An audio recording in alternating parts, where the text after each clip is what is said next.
안녕하세요. 지금부터 일식조리기능사 관연도 기출문제 1과목 해설 강의를 진행하겠습니다.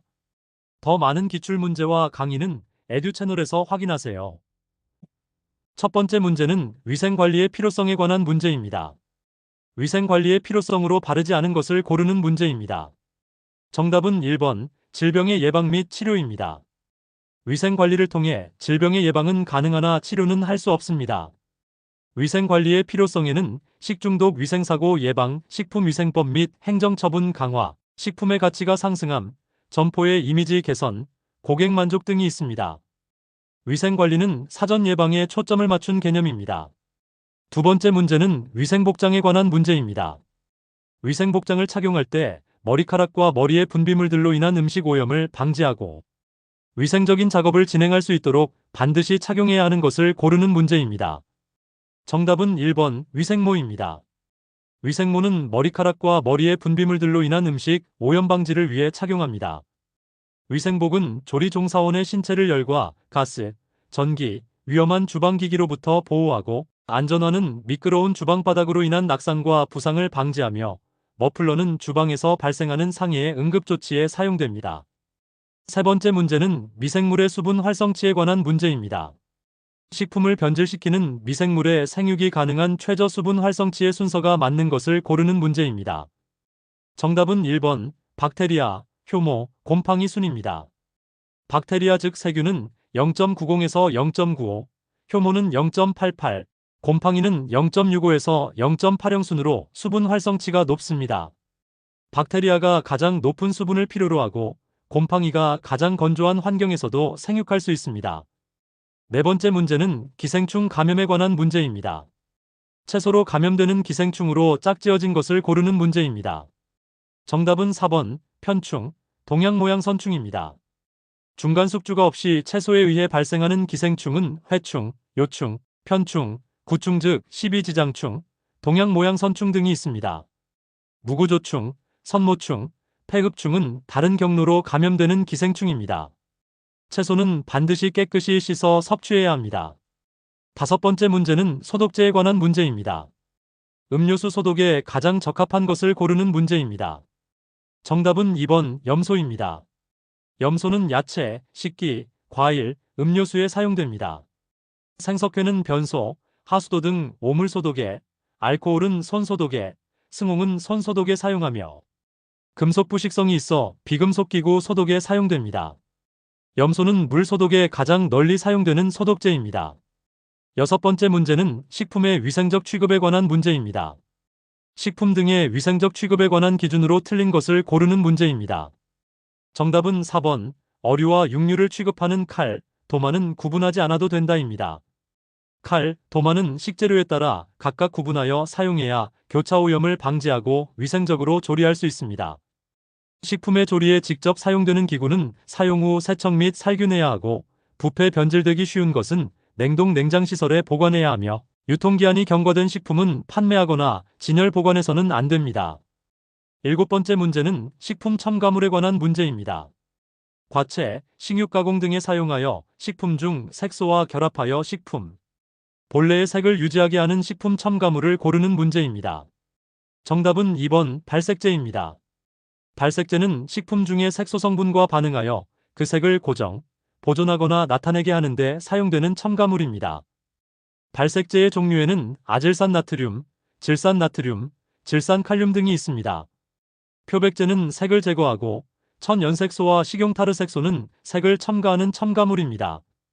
여덟 번째 문제는 유해금속에 관한 문제입니다. 칼슘과 인의 대사 이상을 초래하여 고련화증을 유발하는 유해금속을 고르는 문제입니다. 정답은 3번 카드뮴입니다. 카드뮴 중독에 의해 발생되는 질병은 이타이타이병으로 칼슘과 인의 대사 이상을 초래하여 고련화증을 유발합니다. 주석, 수은, 철은 다른 유해 증상을 일으키는 금속입니다. 카드뮴은 주로 광산 지역에 오염된 쌀을 통해 체내에 축적됩니다. 아홉 번째 문제는 해썹 제도에 관한 문제입니다. 해썹 제도의 7원칙 중 원칙 4단계에 해당하는 것을 고르는 문제입니다. 정답은 4번 모니터링 방법의 설정입니다. 해썹 수행의 7원칙은 위의 요소의 분석, 중요 관리점 결정, 중요 관리점 한계 기준 설정, 중요 관리점 모니터링 체계 확립, 개선 조치 방법 수립, 검증 절차 및 방법 수립, 문서화 및 기록 유지 순입니다. 4단계는 중요 관리점 모니터링 체계 확립입니다. 10번째 문제는 교차 오염 예방에 관한 문제입니다. 교차 오염을 예방하는 방법으로 바르지 않은 것을 고르는 문제입니다. 정답은 1번 해동하는 육류는 빠른 해동을 위해 냉장고 중간칸에 보관한다입니다. 해동 중 핏물이 떨어질 수 있고 다른 식품의 오염을 방지하기 위해 맨 아래 칸에서 해동, 보관해야 합니다. 날 음식과 익은 음식을 분리하여 보관하고 식품을 손질하기 전 반드시 손을 씻으며 도마는 용도별로 색 구분하여 사용하는 것이 교차 오염 예방법입니다. 11번째 문제는 세균성 식중독에 관한 문제입니다. 세균성 식중독 중 독소형을 고르는 문제입니다. 정답은 1번 포도상구균 식중독입니다. 세균성 식중독에는 감염형, 독소형 식중독이 있습니다. 감염형 식중독은 살모넬라 식중독, 병원성 대장균 식중독, 장염비브리오 식중독이고 독소형 식중독은 황색 포도상구균 식중독, 클로스트리디움 보툴리눔 식중독입니다. 독소형은 세균이 만든 독소에 의해 발생합니다. 12번째 문제는 자연독에 관한 문제입니다. 섭조개 속에 들어있으며 특히 신경계통의 마비 증상을 일으키는 독성분을 고르는 문제입니다. 정답은 1번 삭시톡신입니다. 무스카린은 버섯, 시큐톡신은 동미나리, 베네루핀은 모시조개와 굴, 삭시톡신은 섭조개, 즉 홍합, 대합에 들어있습니다. 삭시톡신은 신경계통의 마비 증상을 일으키는 강력한 독소로 조개류가 유독 플랑크톤을 섭취하여 축적됩니다. 13번째 문제는 곰팡이 중독증 예방에 관한 문제입니다.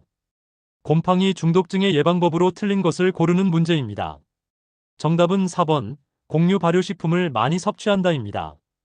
곰팡이에 관련된 식중독은 곡류 발효식품의 저장에 관계되는 것이므로 섭취하는 것과 상관없습니다. 음식품은 습기가 차지 않고 서늘한 곳에 밀봉해서 보관하고 식품 가공 시 곰팡이가 피지 않은 원료를 사용하며 농수축산물의 수입 시 검역을 철저히 행하는 것이 예방법입니다. 14번째 문제는 식품 표시 기준에 관한 문제입니다. 식품 등의 표시 기준에 의해 표시해야 하는 대상 성분이 아닌 것을 고르는 문제입니다. 정답은 1번 칼슘입니다. 식품 등의 표시 기준에 의해 표시해야 하는 영양 성분에는 열량, 나트륨, 탄수화물 및 당류, 지방, 콜레스테롤, 단백질 등이 있습니다. 칼슘은 의무 표시 대상이 아니며 임의 표시 항목입니다. 영양 표시는 소비자의 알 권리와 건강한 식품 선택을 위해 중요합니다. 15번째 문제는 영양사의 직무에 관한 문제입니다. 영양사의 직무가 아닌 것을 고르는 문제입니다. 정답은 2번 식품 등의 수거 지원입니다. 출입 및 검사에 필요한 식품 등의 수거는 식품위생감시원의 직무입니다. 영양사의 직무에는 구매식품의 검수, 검식 및 배식관리, 식단 작성 등이 있습니다. 영양사는 급식관리와 영양관리를 담당하는 전문가입니다. 16번째 문제는 행정처분 기준에 관한 문제입니다. 식품위생법상 조리사가 식중독이나 그 밖의 위생과 관련한 중대한 사고 발생의 직무상, 책임에 대한 1차 위반 시 행정처분 기준을 고르는 문제입니다. 정답은 3번 업무정지 1개월입니다. 조리사가 식중독 기타 위생상 중대한 사고를 발생하게 한 때 1차 위반 시는 업무정지 1개월, 2차 위반 시는 업무정지 2개월, 3차 위반 시는 면허 취소 처분을 받습니다. 위생사고는 조리사의 면허에 직접적인 영향을 미치므로 각별한 주의가 필요합니다. 17번째 문제는 공중보건에 관한 문제입니다. 공중보건 사업의 최소 단위가 되는 것을 고르는 문제입니다. 정답은 1번 지역사회입니다. 공중보건의 대상은 개인이 아닌 지역사회, 시, 군, 구가 최소 단위이며 더 나아가 국민 전체가 대상입니다. 공중보건은 집단의 건강을 다루는 학문으로 개인보다는 지역사회 전체의 건강 증진을 목표로 합니다. 18번째 문제는 공기의 자정작용에 관한 문제입니다. 공기의 자정작용에 속하지 않는 것을 고르는 문제입니다.